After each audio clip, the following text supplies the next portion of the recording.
kepada beliau dipersilahkan. Shallallahu ala Nabi Muhammad.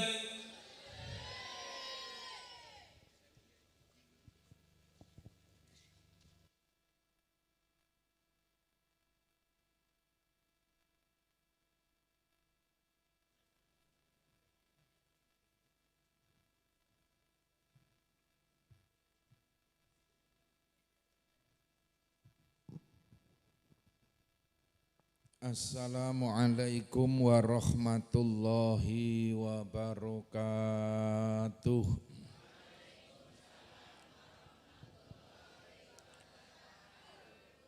Bismillah, alhamdulillah, alhamdulillahilladzi arsala rasulahu rahmatan lil alamin. Wassalatu wassalamu ala asrofil anbiya'i wal mursalin sayyidina wa maulana Muhammadin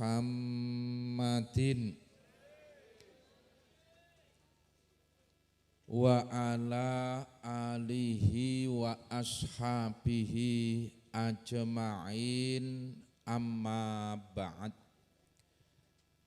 Ulama anal kiram wa habaibanal afadil ingkang kita mulyakaken para alim, para kiai, sepuh, dalah bini sepuh, sedaya ingkang tuhu kinabekten, bapak-bapak, dalah ibu pejabat baik sipil, TNI maupun Polri, hadir wonten Mbak Ira, anggota DPRD, Pak Camat, Pak Kapolsek, Pak Danramil, Kepala Desa, bapak-bapak pengurus Jam'iyah Nahdlatul Ulama, Suriyatan au Tanfidhiyatan, ibu-ibu muslimat NU, konco-konco gerakan pemuda Ansor, Banser, Fatayat, dalah sedaya jamaah pengaosan ingkang kita mulyakaken. Alhamdulillah wa syukru lillah. Dalu menika kita waget pinanggian sareng-sareng sak perlu kita niati takziman li maulidin Nabi Muhammad sallallahu alaihi wasallam. Mugi-mugi rawuh kula jenengan waget dados tunggalipun bukti raos tresna kita, mahabbah, rasa cinta kita terhadap beliau Nabi, yang sehingganya kula panjenengan benjang waget pun akeni dados ummate Kanjeng Nabi lan waget topi kantuk syafaatil uzma, pitulungan Kanjeng Nabi wonten ing dinten kiamat. Allahumma tresno niku larang regane, Pak. Apa maneh tresnone kula jenengan kalian Kanjeng Nabi.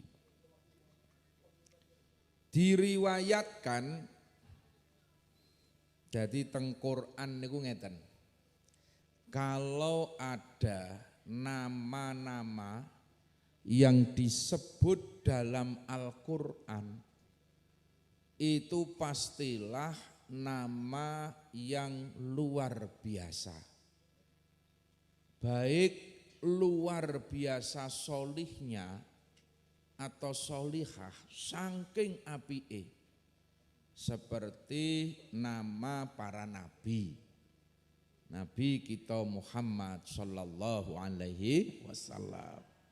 Wonten Nabi Harun, wonten Nabi Ismail, Nabi Ibrahim, dan banyak lagi. Atau kalau perempuan Dewi Maryam. Niku saking apike mula disebut teng Al-Qur'an. Atau sebaliknya nama niku disebut teng Al-Qur'an mergo luar biasa jeleknya. Luar biasa jahatnya. Kenal mboten kali Pak De Fir'aun. Niku disebut teng Quran. Wonten malih sing disebut khusus jenengane Abu Lahab. Tabbat yada Abi Lahab wa tab. Itu disebut karena saking jahatnya. Memusuhi beliau Nabi, menfitnah, mencaci maki, bahkan merencanakan pembunuhan, memusuhi Kanjeng Nabi nganti mati. Niku Abu Lahab. Saking jahatnya. Mula teng Quran mboten enten jenengan Jumadi, Pak. Jumadi niku biasa-biasa mawon. Apik ya biasa, jahat ya ora pateh, nggih mboten? Apa meneh Sulastri nggih mboten enten. Jenengan nek pengen ditulis teng Al-Qur'an ya kudu luar biasa. Baik itu baiknya atau jahatnya. Abu Lahab niku saking jahatnya sampai ditulis khusus dalam Al-Qur'an. Tapi riwayat menyampaikan setelah Abu Lahab itu meninggal, selang beberapa waktu kemudian keluarganya itu bermimpi. Koyo-koyo semerep Abu Lahab niku nembe nangis duduk ndepipis nang pojok kuburan. Wajahnya babak belur, sekujur tubuhnya penuh luka, nangis nang pojokan. Kare keluargane ditakoni, "Pak, wonten napa sampean kok ngoten niku?" Nangis babak belur. Ora sumbut mbiyen nang donya petita, petiti, petintang, petenteng, begitu masuk kuburan nangis. Abu Lahab jawab, "Ya iki oleh-olehku mbiyen nang donya mungsuhi Muhammad. Oleh-olehku biyen nang donya ora percaya karo omongane Muhammad. Hari ini yang saya dapatkan hanya siksa dan siksa setiap hari. Bendino digebuki ora leren karo Rizky Bilar." Rizky Bilar. Ya Allah. Ibu-ibu mak jenggirat. Ada kekerasan dalam kuburan. Diajar digebuki tiap dino. Cuman aku iki jek lumayan le. Lumayan pripun? Tiap dino Senin aku oleh keringanan. Malaikat sing tugas ngebuki nyiksa tiap Senin leren. Dan tiba-tiba di antara jari jemari Abu Lahab itu memancar air yang bening. Abu Lahab iso ngombe sak warke niku tiap Senin. Tapi begitu Selasa gebuki maning. Rebo gawe bal-balan. Kemis Jumat diajar maning. Senin leren. Selasa Rebo terus. Itu nasibnya Abu Lahab di alam kubur sampai kiamat nanti. Ditangkleti, lah kok saged oleh keringanan pripun, Pak? Ya iki mungkin biyen aku eling. Pas dino Senin tanggal 12 Rabiul Awal tahun gajah. Waktu kuwi aku eling. Bengi-bengi aku didodok karo budakku sing jenengane Suwaibah. Juragan, juragan. Kenapa? Ponaan sampean lahir. Jabang bayine Siti Aminah kalih Sayyid Abdullah. Lahir jabang bayi sing bagus, ganteng, wajahnya bersinar-sinar. Yang diberi nama Muhammad sallallahu alaihi wasallam. Spontan ketika mendengar Muhammad lahir, aku senang, aku bungah banget. Saking bungae kelahiran Muhammad, budak yang bernama Suwaibah tadi saya merdekakan. Budak niku zaman biyen aset yang paling mahal, Pak. Kalau hari ini mungkin sepadan dengan mobil. Harganya ratusan juta. Wes tak bebasno. Itu belum cukup. Abu Lahab niku jek muter kota Mekah woro-woro mengabarkan kegembiraan kelahiran Muhammad sallallahu alaihi wasallam. Meski setelah Muhammad besar, Abu Lahab itu memusuhi. Sampai matine ora iman. Tapi goro-goro melu bungah kelahirane Kanjeng Nabi, goro-goro melu seneng sodakoh maulid Nabi, Abu Lahab masih mendapatkan keringanan siksa kubur. Semoga kula sampean sing wis dimodali iman, dimodali Islam, niki Islam sedaya kan? Tur yo sampean ora patek jahat. Tambah seneng karo maulid Nabi, gelem sedekah kanggo maulid Nabi. Muga-muga kula sampeyan dibebaske sangka siksa kubur. Ora mung dina Senin, Pak. Ning yo Selasa, Rabu, Kamis, Jumat sak teruse nganti dina kiamat pikantuk syafaat. Allahumma amin. Itu yang kita harapkan. Syafaatul uzma. Pertolongan beliau Nabi. Siksa kubur niku luar biasa, Pak. Sayyidina Umar bin Khattab. Umar bin Khattab niku panglima perang. Jago perang. Ora ana sing diwedeni nang donya niku karo jenengane Umar. Setan niku Pak kurang 10 jangkah Umar teko melayu, Pak. Setane wedi karo Umar niku. Umar itu pernah menangis di depan Rasulullah. Ya Rasul, kula wedhos ya Rasul. Ana apa Umar kok nangis Umar? Kula wedhos siksa kubur ya Rasul. Pripun mangke teng alam kubur? Pripun ben selamat sangka siksa kubur? Siksa kubur Umar.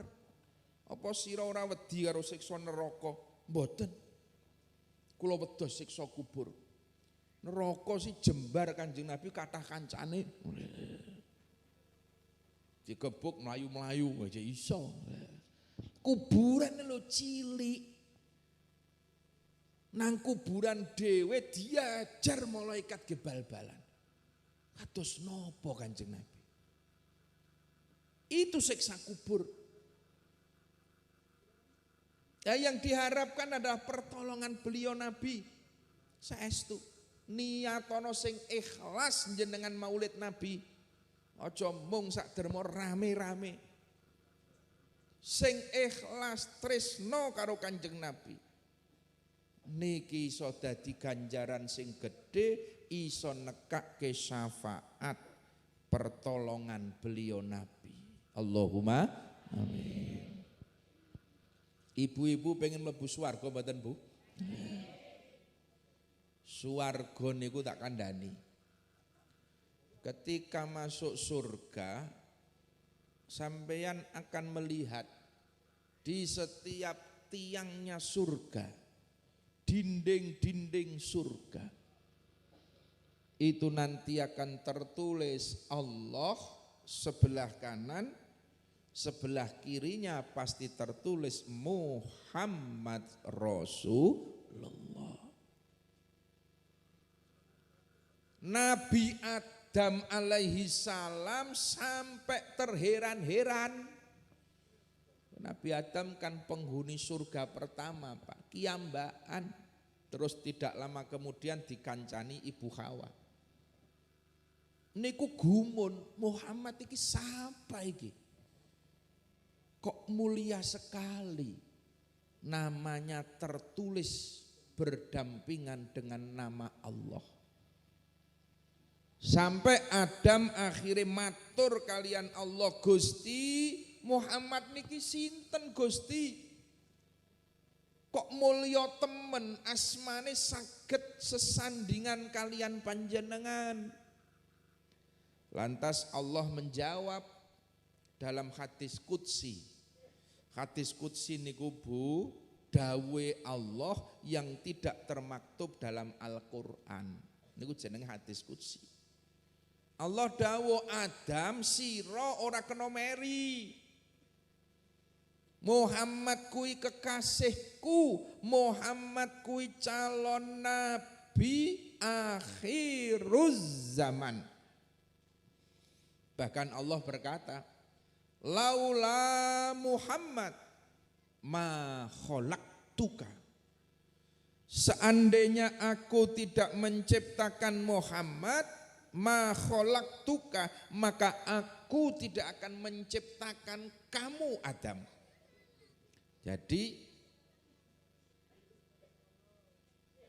anane menungso sa alam dunya niki diciptakno mergo Allah sudah lebih dulu menciptakan Nur Muhammad.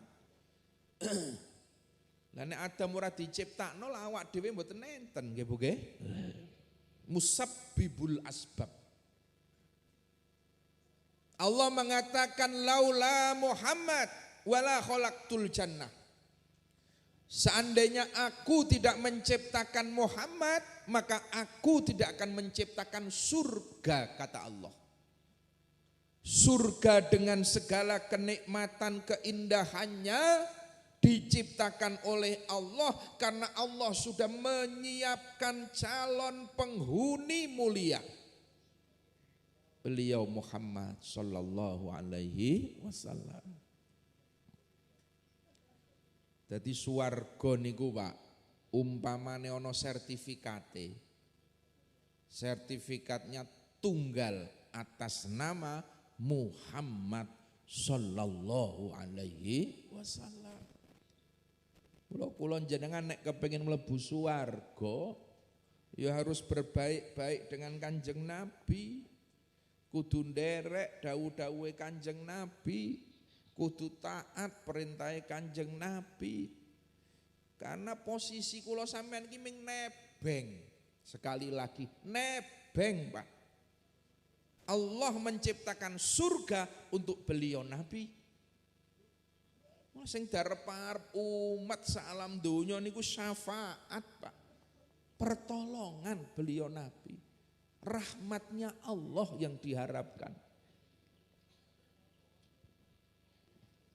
Abu Lahab niku seneng bungah banget kelahirane Kanjeng Nabi. Wajar. Karena memang ketika Nabi lahir tidak hanya makhluk di dunia, makhluk langit pun, malaikat pun bersukacita kelahiran Muhammad. Tidak hanya manusia, tetumbuhan niku melu gembira. Yang tadinya kering kerontang tiba-tiba subur kelahiran Muhammad. Hewan-hewan, wedhus, sapi, unta sing maune majer tiba-tiba kembali, sehat, seger-seger. Sing ora metu susune tiba-tiba keluar susunya. Semua bahagia. Karena apa? Karena Rasul telah lahir dan Rasul diutus Allah di muka bumi tiada lain adalah rahmatan lil alamin, untuk mengasihi, menyayangi seluruh yang ada di muka bumi, lil alamina, tanpa terkecuali. Teng Al-Quran boten enten rahmatan lil muslimin, Pak, tetapi rahmatan lil alamin. Semua disayangi.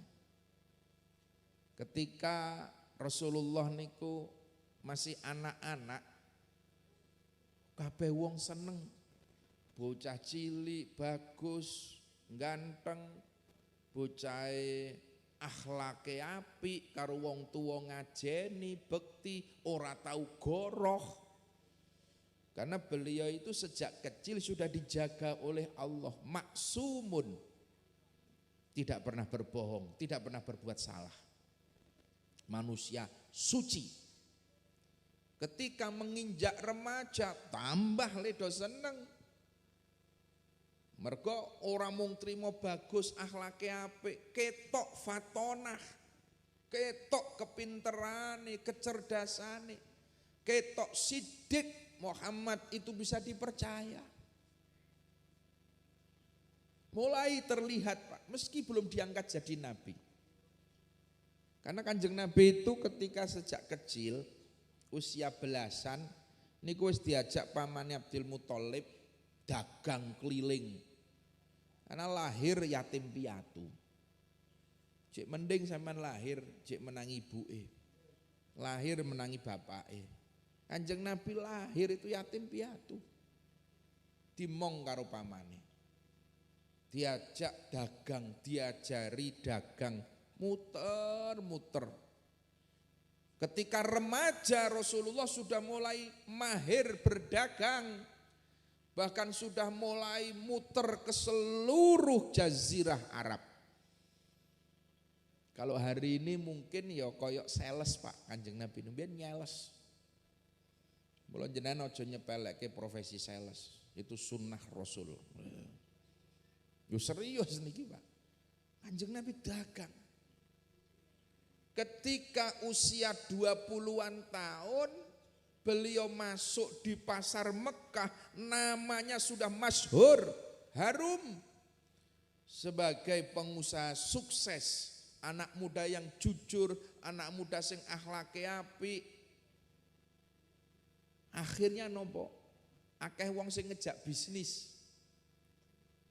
Kuncine sukses bisnis ala Kanjeng Nabi niku akhlak. Akhlak jujur kena dipercaya. Mula dawuhe Kanjeng Nabi, al amanah tajlibur rizqa. Asal kowe iki amanah bisa dipercaya, tajlibur rizqa. Amanah itu akan mendatangkan rizki. Tiba-tiba ana wong titip duit, Muhammad iki ana duit mbok lakokno Muhammad. Tiba-tiba ana wong titip unta, aku duwe unta 50 mbok kelola Muhammad. Aku duwe kebon kurma mbok openi Muhammad. Usia remaja niku wis dadi pengusaha sukses. Sampai akhirnya ada saudagar kaya raya, cantik, rondo, Pak. Jenengane Khadijah. Niku kesengsem akhirnya ngejak join, ngejak nyambut gawe bareng. Muhammad, aku duwe toko pakaian mbok lakokno. Muhammad, aku duwe kebon kurma mbok openi. Akhirnya singkat cerita kerjasama. Setelah kerjasama berbulan tahun, Khadijah niku tambah le seneng tresno karo Muhammad. Semakin dia kenal, semakin dia melihat kemuliaan akhlaknya. Kemuliaan akhlaknya. Sampai akhirnya Khadijah berkata, Muhammad, wis to, iki usahaku wis mbok lakokno kono tak pasrahke kowe kabeh Muhammad. Tokone aku, kandang unta, kebun kurma, seluruhnya saya serahkan Muhammad, bahkan jiwa ragaku tak pasrahno marang seliramu. Dilamar kalih Khadijah. Kanjeng Nabi nampi lamaran Khadijah usia 25 tahun. Kanjeng Nabi nampi lamaran Khadijah bukan karena kecantikannya, Pak. Nek golek sing luwih ayu wektu niku kuwatah. Dan Kanjeng Nabi mampu golek perawan sing ngayu 10-15 mampu, Pak. Tapi bukan karena kecantikannya, tapi juga karena kemuliaannya Khadijah. Juga bukan karena hartanya, golek rondo sugih mboten. Kadang-kadang ngono banser sing anti tuwa jomblo. Ditakoni ora rabi-rabi nopo Kang? Anu lagu sunah Rasul ngenteni rondo sugih. Bukan itu, Mas. Kanjeng Nabi niku bukan karena hartanya Khadijah, karena Kanjeng Nabi luwih sugih waktu niku. Terbukti beliau Nabi itu memberikan mahar kepada Khadijah 50 unta merah. Unta merah itu unta terbaik zaman semonten. Cara sakniki mobil balap lah. Kula nate tangklet rego unta teng Mekah niku nek kanggo kurban niku murah 30 juta, 20 juta pun angsal. Tapi kalau unta balap mahal, Pak. 60 juta sampai 100-an juta. Pun taruh kata lah, jika regane sing 20 juta, sing murah. Kali 50. Berarti waktu itu Khadijah diberi mahar oleh Rasulullah 3 miliar. Wonten ibu-ibu teng mriki sing mahari 1 miliar. Tak ndelok ayune kaya ngapa. Sampeyan dimahari seperangkat alat sholat wis terima. Itu membuktikan bahwa Rasulullah itu usia 25 tahun pun sukses, mapan secara ekonomi, Pak. Lah niki sing perlu ditiru karo wong-wong NU. Ditiru karo wong-wong NU, semangat dagangi Kanjeng Nabi. Kanjeng Nabi tidak hanya abid, tidak hanya ahli ibadah, tetapi Kanjeng Nabi ya tajir, Pak. Pedagang. 25 tahun sudah sukses. Akhirnya Kanjeng Nabi nikah kali Khadijah, niki ibaratnya ketemu 2 perusahaan besar jadi satu. Tambah kuat nih. Ini menjadi salah satu modal dakwah Kanjeng Nabi. Kekuatan ekonomi. Mula nek NU teng mriki pengen tetap gede, NU yo kudu ngopeni ekonomine umat. Karena itu modal dakwah. Ono LP2NU. Teng mriki wonten koin NU mboten?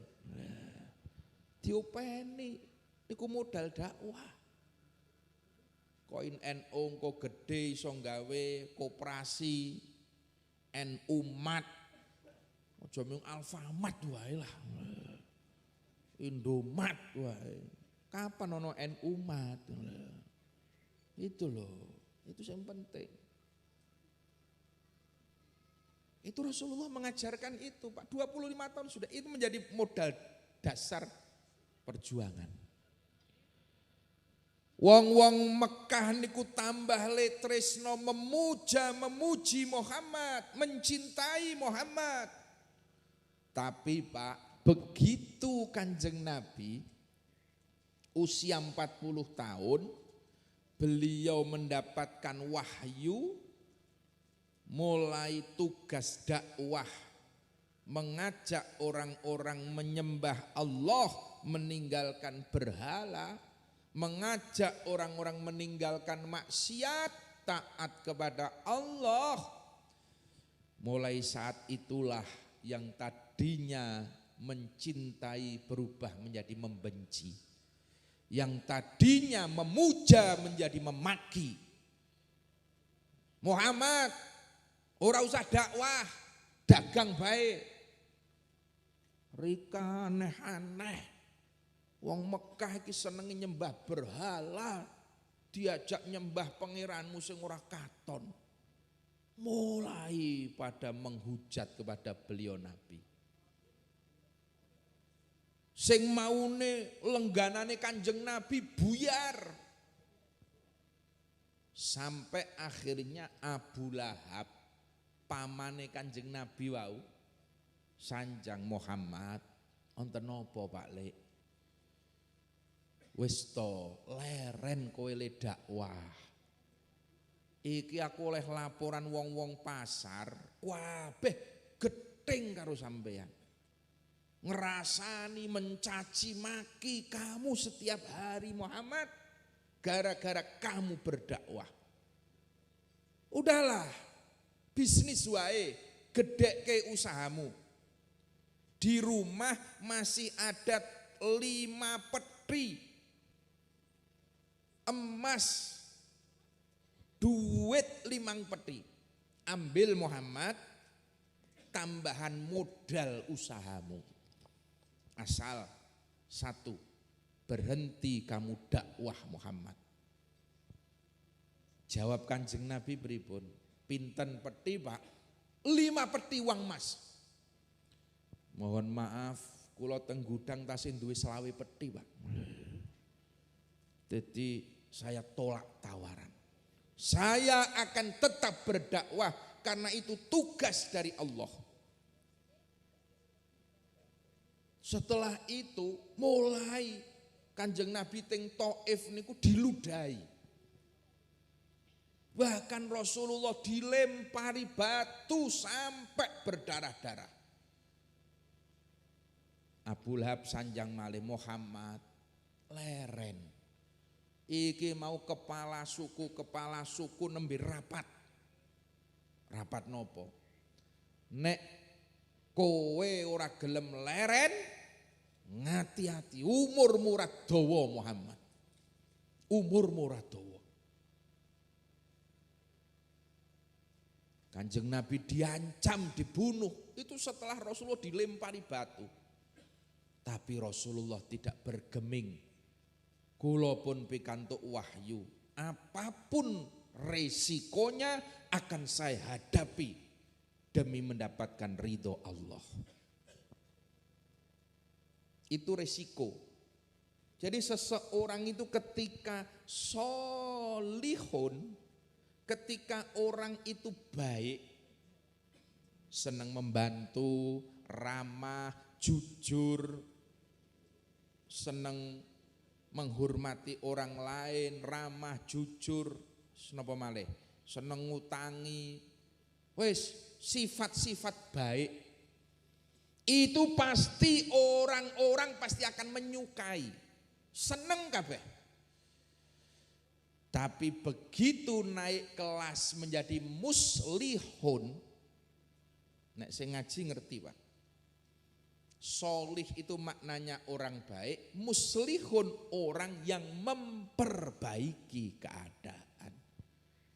Kalau dia mulai memperbaiki keadaan, mulai banyak kepentingan-kepentingan yang kesenggol, mulai itulah orang-orang membenci. Itu resiko perjuangan. Resiko perjuangan Pak. Solih biasa kabeh do seneng. Sebakulan cilot le seneng kabeh. Tapi begitu sampean dakwah pasti mulai ada musuh. Mula bener dawe Rois Am PBNU Allahu yarham Mbah Kiai Sahal Mahfud. Mbah Kiai Sahal nate dawuh, kalau hanya ingin menjadi orang baik, cukup diam di rumah, akan terlihat kebaikannya.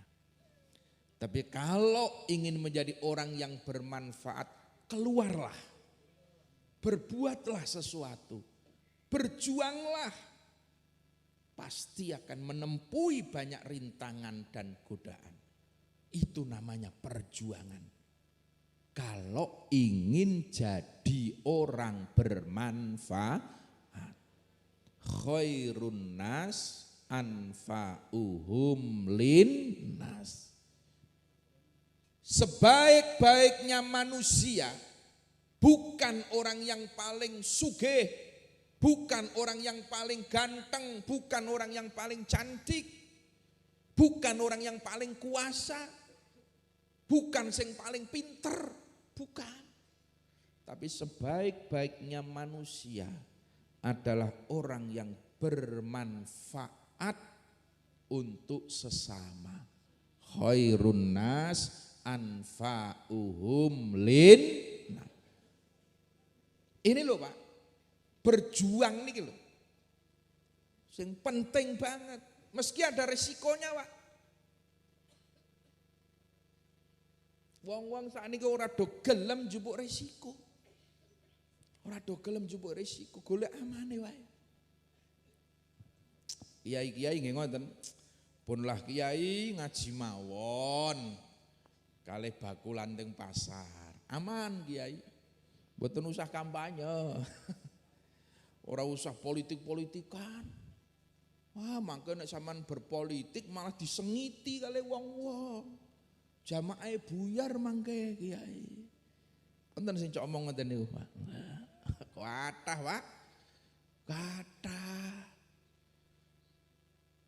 Wong cilik-cilikan cepretan kaya kula mawon nggih, kadang di ngoten niku, Pak. Gus, ngaji mawon lah. Mboten usah ngurusi partai. Sampeyan nek ngaji mawon netral, wah jamaah tambah akeh, lapangan kebuak mangke. Sampeyan malah ngurusi PKB barang niku pripun to Gus? Nah sampeyan netral niku mangke, wah santri ini tambah akeh. Kabeh mlebu mangke. P3 mlebu sowan, Golkar sowan, PDI moro.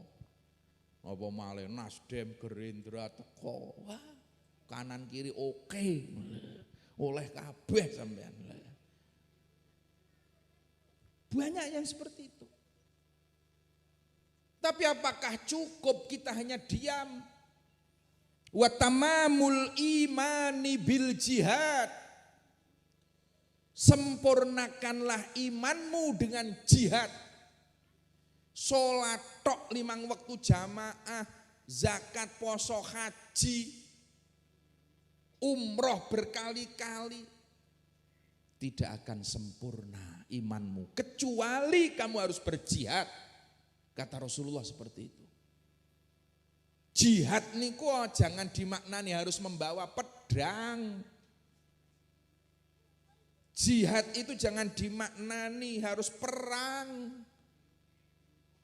Lakukan sesuatu untuk amar ma'ruf nahi mungkar. Karena Rasulullah mengatakan man ra'a mungkaron falyughayyir biyadihi. Kalau kamu melihat kemungkaran falyughayyir biyadihi.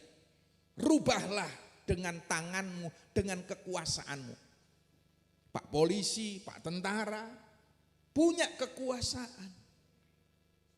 Maka kalau melihat kemungkaran, ono judi online, soalnya dibabat kabeh. Narkoba babat kabeh. Karena punya kekuasaan, Pak. Sampai Kapolda dicekel gara-gara dodolan sabu. Itu punya kekuasaan, harus seperti itu. Kalau kamu tidak punya kekuasaan, fabilisanihi, alok-alok, nek nang prapatan ono cah mendem delekke. Wis tole aja do mabuk. Ayo nang masjid, ayo ngaji. Wah resiko elek-elek wong mabuk mesti ngono. Fabilisanihi, gunakan lesanmu untuk berjuang. Kalau kamu melihat kemungkaran, jangan diam saja. Nek lesan we ora wani, fabi qalbihi, ingkar bil qalbi, jangan kamu membenarkan seperti itu. Wa huwa ad'aful iman.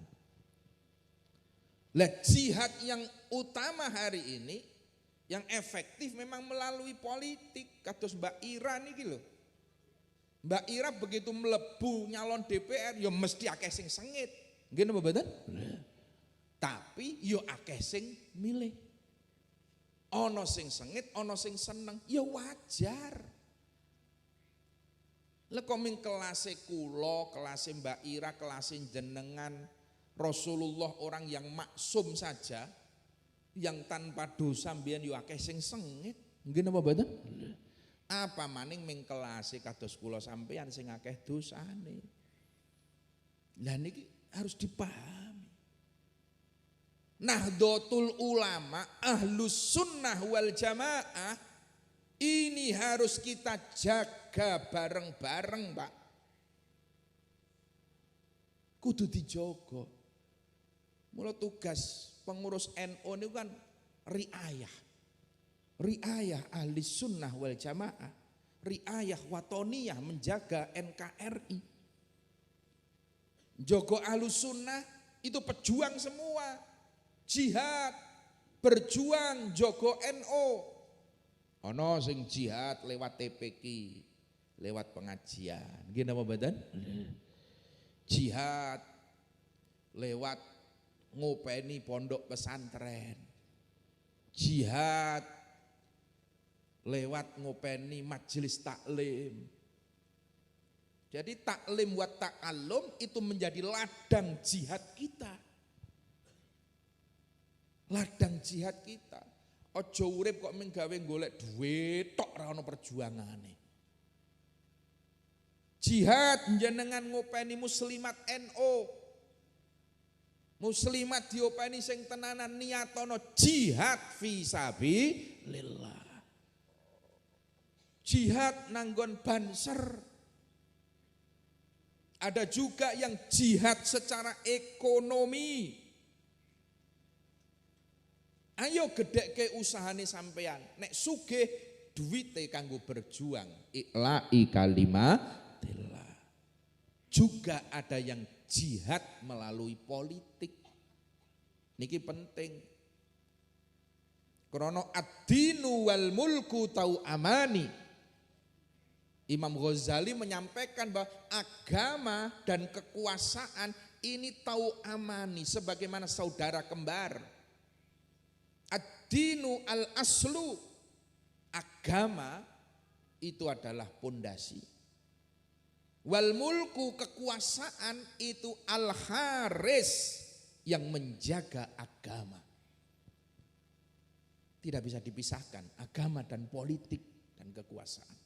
Karena itu saling beriringan.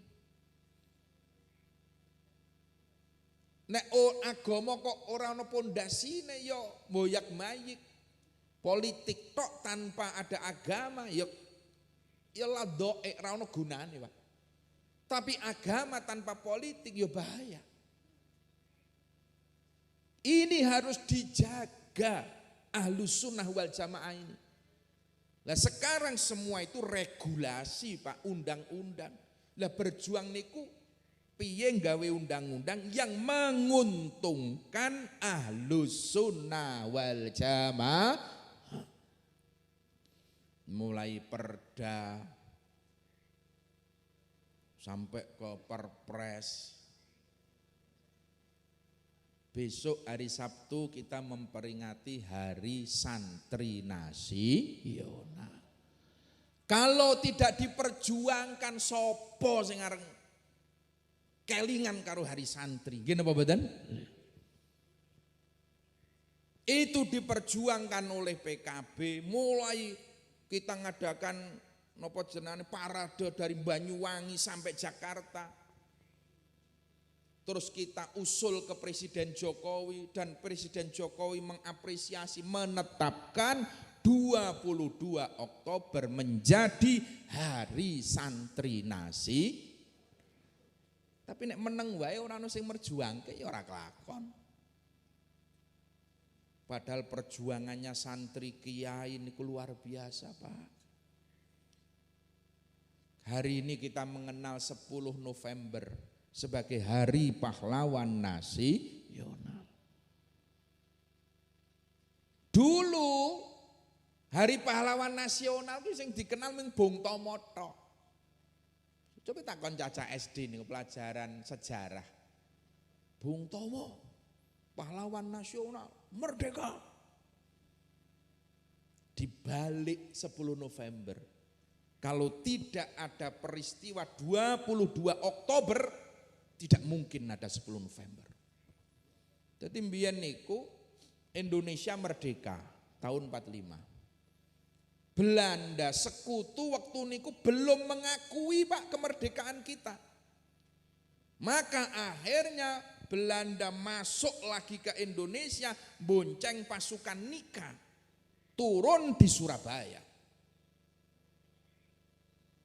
Pengen jajah malih Indonesia, itu tahun 48. Bung Karno waktu niku terus sowan Mbah Hasyim Asy'ari, pripun niki Kiai? Londo dugi malih Kiai. Ini kalau kita biarkan tidak ada artinya proklamasi. Harus dijaga Kiai. Mbah Hasyim akhirnya ngumpul ke kiai-kiai. Tidak hanya Jawa Timur sampai Buntet Kiai Abbas. Sampai Jawa Tengah. Biar nonton Kiai Subhi Paraan, nonton kiai-kiai. Pripun niki Kiai? Belanda mau datang lagi. Maka musyawarah keluarlah surat resolusi jihad. Wajib hukumnya bocah-bocah sing wis akil balik wong lanang yang ada dalam radius masyafatil qasri 70 kilo dari Surabaya, 80 kilo dari Surabaya, wajib harus berangkat berjuang. Wajib hukumnya, orang mangkat gebuk dewe. Akhirnya begitu Mbah Hasyim damel surat niku Pak, gembregah Pak, santri tangi kabeh, kiai tangi kabeh. Terjadilah peristiwa 10 November, Jenderal Malabi pimpinane penjajah mati. Indonesia terselamatkan.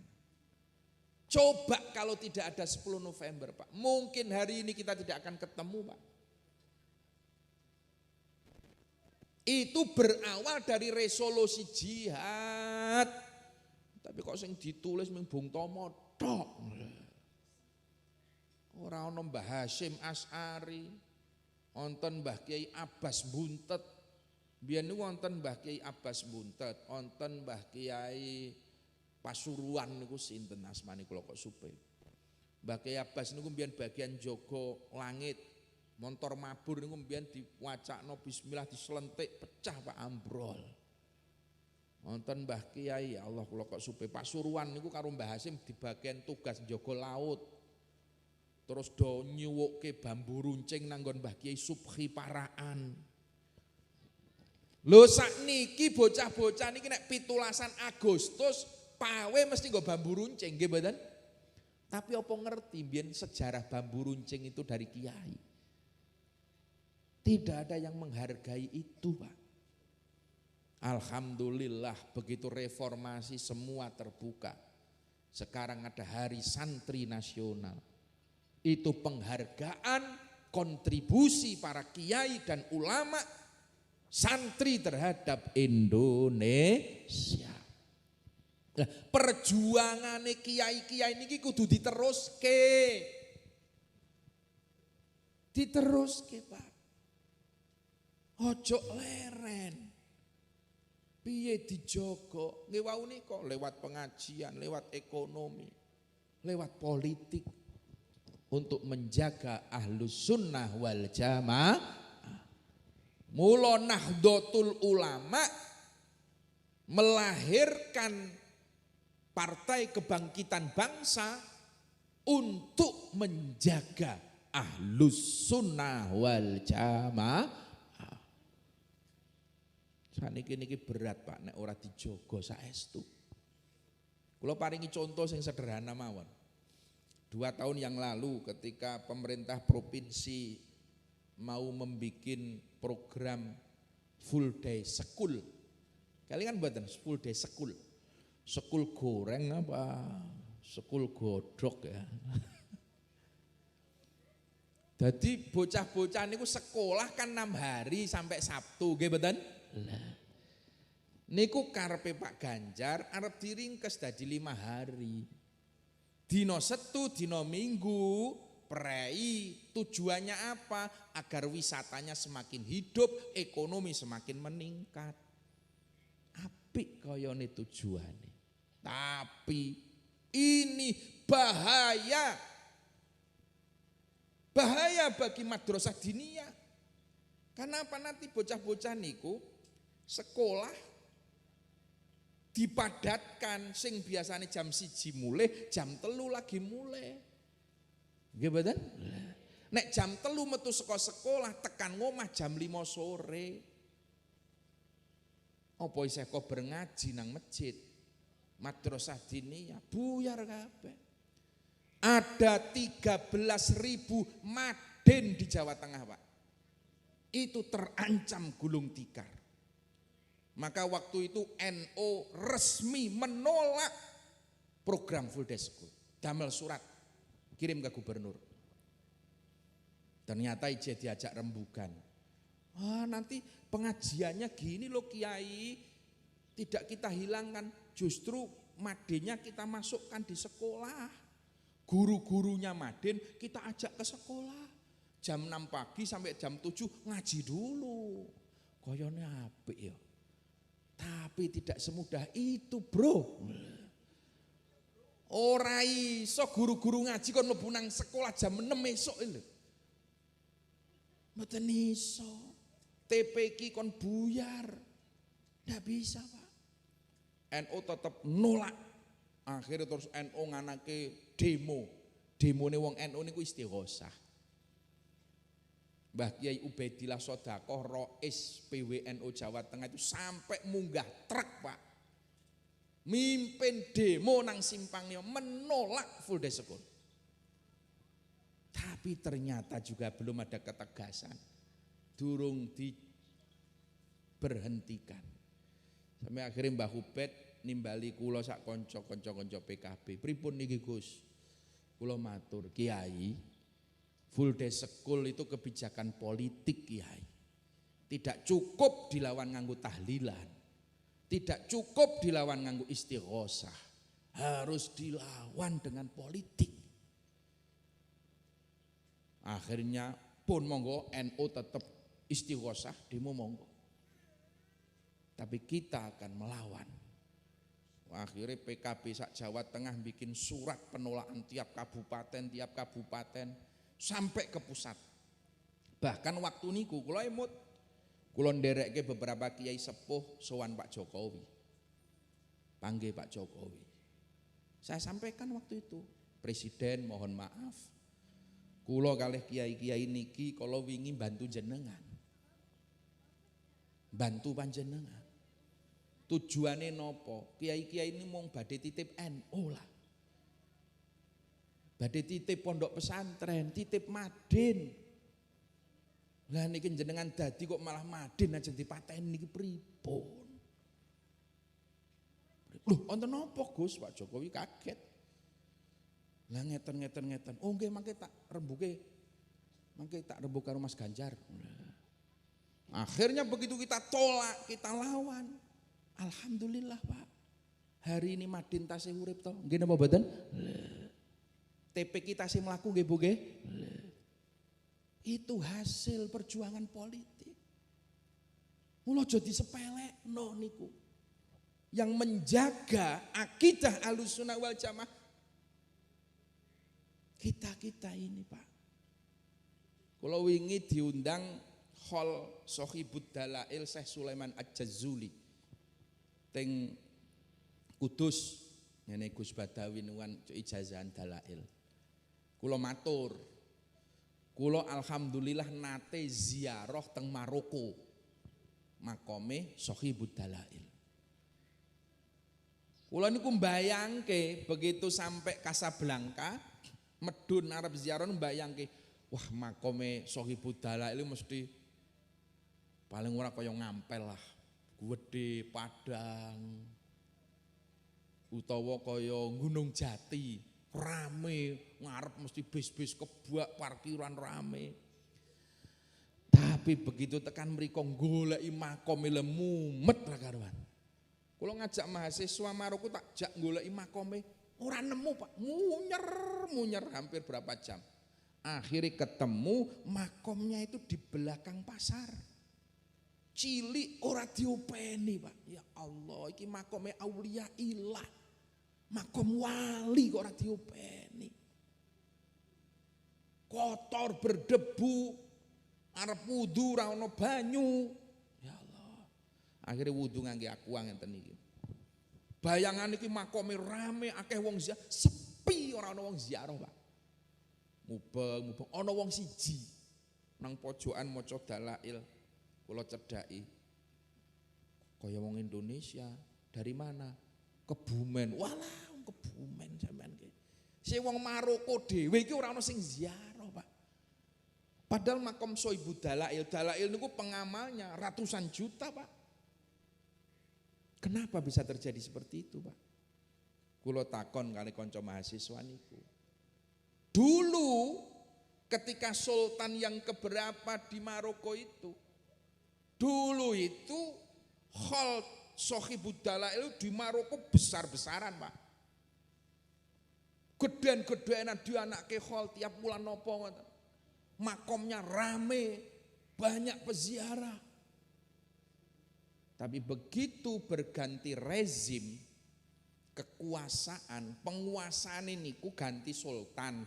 Lah sultan ini terpengaruh dengan Saudi, paham Wahabiyah yang anti ziarah kubur. Makome dipindah nang pinggir kota, pinggir pasar. Hal dilarang di sana. Ar-ra'iyah ala dini mulukihi. Nah, itu yang berbahaya. Nah, oleh pemimpin sing anti ahlus sunnah wal jamaah. Ini berbahaya bagi kelangsungan ahlus sunnah wal jamaah, Pak. Ar-ra'iyah ala dini mulukihi, Pak. Rakyat ini garek tergantung sapa pemimpine. Nggih mboten? Zaman Gus Dur jadi presiden, meski hanya 2 tahun setengah. Niku Gus Dur nganake rebana nang Istana Negara.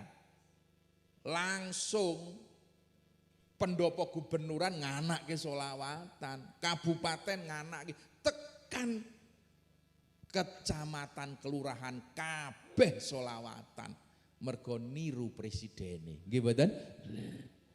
Gus Dur seneng blusukan nang kuburan, walah kabeh do melu ziarah, Pak. Makom-makom rame kabeh nganti sing ora jelas mbuh makome sapa diziarahi. Itu, Pak. Nah itulah ar-ra'iyah ala dini muluki. Maka disitulah butuh perjuangan. Mula napa kiai-kiai sepuh niku mbiyen tetep berjuang. Ya mulang ngaji, ya ngopeni politik. Ya karena di situ itu. Politik itu kanggo njaga ngaji, ngaji kuwi kanggo njaga politik, enggak bisa dipisahkan. Allahu yarham Mbah Kiai Wahab Hasbullah, itu juga politisi, alim alamah. Mbah Kiai Bisri Samsuri, muassis NU, juga politisi. Karena nggak nyontok Kanjeng Nabi niku ya pedagang, ya politisi, ya imam masjid, ya guru ngaji. Karena itu semua bagian daripada perjuangan as-siyasah juz'un min adza'is syariah.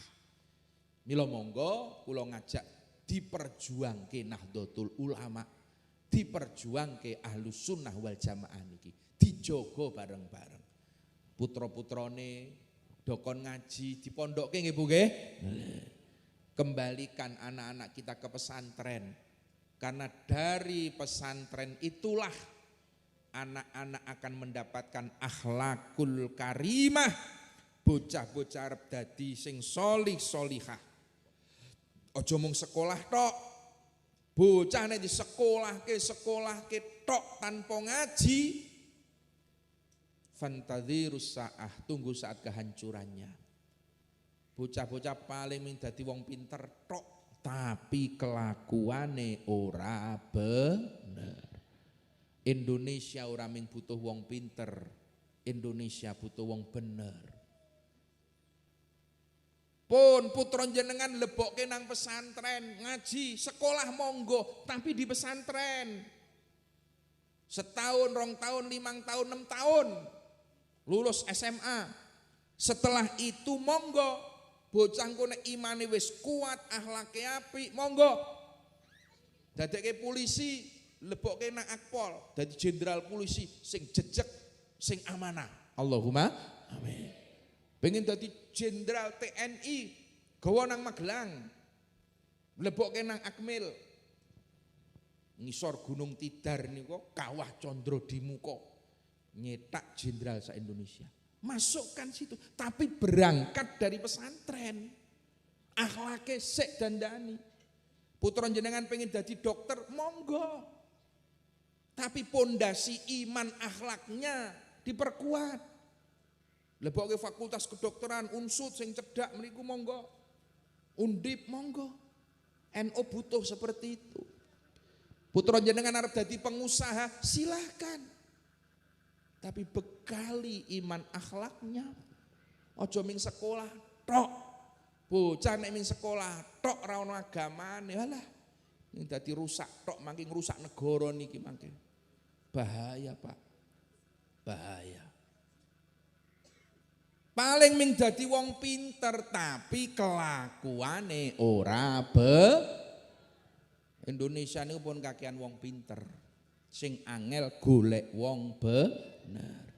Lah itu diharapkan wau sing dingendikake monggo dilebokke nang ma'arif.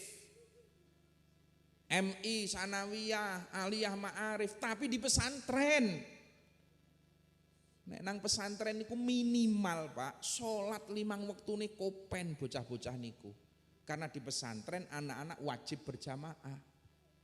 Kalau di pesantren minimal bocah-bocah niki pergaulane terjaga.